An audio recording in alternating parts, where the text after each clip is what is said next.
Hey guys, what's up? Joe Robert here. Got 5 beginner print-on-demand questions that we're going to be answering today inside of this video. Our first question comes to us from Zach, and he is asking, what is the best way to find a niche and where is the best place to run ads? The next question comes to us from Patricia Ann, and she's asking about pricing our products to make sure they are not too expensive, but allowing enough room for us to still make a profit. Next question comes from Sugi. Hopefully I am pronouncing this correctly, but she wants to know about ordering her own products and then having her own friends and family wear them so she can take photos and use them as a mock-up for her store. The fourth question is from Alexis. She is asking about including shipping in the total price of her products if she is going to be using multiple print-on-demand apps. And then the last question in this video is coming to us from Joanna. She has a question about product titles and how they can impact her SEO ranking of her store. We'll jump into all 5 of these questions right after this.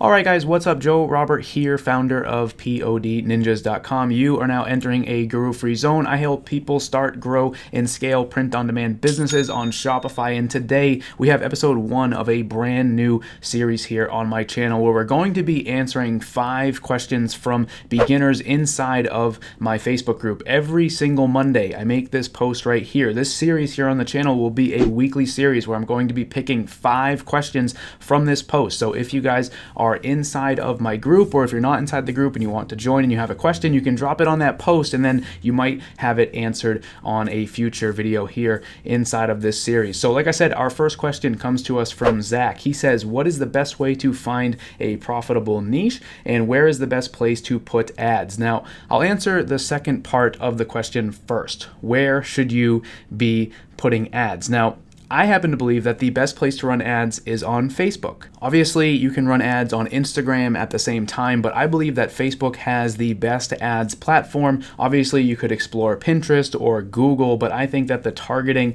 and the conversion tracking on Facebook is going to be the best. Literally on day 1 of running your store, you can start showing your products to literally thousands of people, and to me, it's the best place to do so. It's the place where I've been running my businesses for the last 4 years, and it's the one that I recommend everybody that I work with to use. The first part of Zach's question is about finding a profitable niche. Now, shameless plug here. If you guys want help finding a niche or dialing in your niche a little bit, check out the Print on Demand Challenge. There's a link down in the description. It's a 14-day program where you can work directly with me to get help finding your niche. But one of the things that I will say is that when you're trying to find a profitable niche, right? Obviously, you can start selling in a niche that you yourself consider yourself a member of, right? Like if you have a passion or a hobby or a job that you feel like other people might be really interested in as well, you could choose that as your niche to start. Now, a lot of people that I end up working with say things like, hey, I'm not really interested in anything that I think would be great for print on demand. Is it okay if I choose a niche that I'm not necessarily a member of? And honestly, yes, that's perfectly fine. I'll be 100% honest with you that the majority of all of the products that I have sold on my print-on-demand stores were in niches that I have nothing to do with. There's nothing stopping you from choosing a niche that doesn't necessarily represent something that you're yourself interested in. Next question comes to us from Patricia Ann, and like I said earlier, she's asking about how to decide how to set up a price for print-on-demand products without making them too expensive and still leaving enough profit there. So one of the things that I always talk about here on the channel is making sure that you're picking a product that has enough profit margin so that you can use paid advertising to be able to sell it. And a simple rule of thumb would be to pick a product that has at least a $20 profit margin, meaning whatever product you are choosing, make sure that you can at least sell it for at least $20 more than what you pay the print-on-demand app for. That's going to give you the margin that you need. And then when it comes to actually figuring out where you actually want to price it, you're going to need to think a little bit. I think a lot of people don't really realize that a lot of us have a lot of really awesome life experience that's going to help us price print-on-demand products. Whether you know it or not, you have a pretty good idea about what print-on-demand products should cost. You have a pretty good idea about what you should expect to pay for various different print-on-demand items. So usually what I do when it comes to pricing a product is I start first at that $20 minimum profit margin that I need in order to be profitable, and then I try and think, what what is the maximum that I could see somebody paying for this product. Once you establish your minimum amount that you need in order to be profitable, which is that $20 amount, and you have your maximum, you now have yourself a range. And typically what I like to do is when I'm starting a new product, I will price it at the lower end of that range. And that way, when I'm starting to sell it, I can verify whether my concept is good while running it at a lower price. And then if it starts to sell, I can slowly increase that price and see what my ceiling would be inside of my niche. One of the things to keep in mind here too is that not every niche is going to be willing to spend the same amount of money, meaning some products you might be able to sell a little bit higher to certain niches, and then some of them are going to only spend a lower amount on that product. So it's definitely important to think about your niche in terms of pricing your product. Are they a niche that has some good buying power, right? Is it mostly people that are 20 years old and might not be able to spend a lot on a product, right? Or is it someone who's older who might have a little bit of extra money in order to spend on a print-on-demand product, right? I think you really just got to dive into your niche, test some different things out, start on the lower side so you can verify your concept, and then slowly raise your price if it begins to sell. Question number 3 is from Sugi or Shugi. Hopefully I'm pronouncing that correctly, but she wants to know if she can order samples of her products and then have members of her family or friends wear them, and she can take photos and use them as mock-ups on her store. I think this is a fantastic idea. I don't think it's something that you necessarily have to do. It's something that I have done a lot in the past. One thing to think about too is any of these photos or videos that you are taking can also be used as a Facebook or an Instagram ad, or even just a post on an Instagram account for your store. I think this is a great way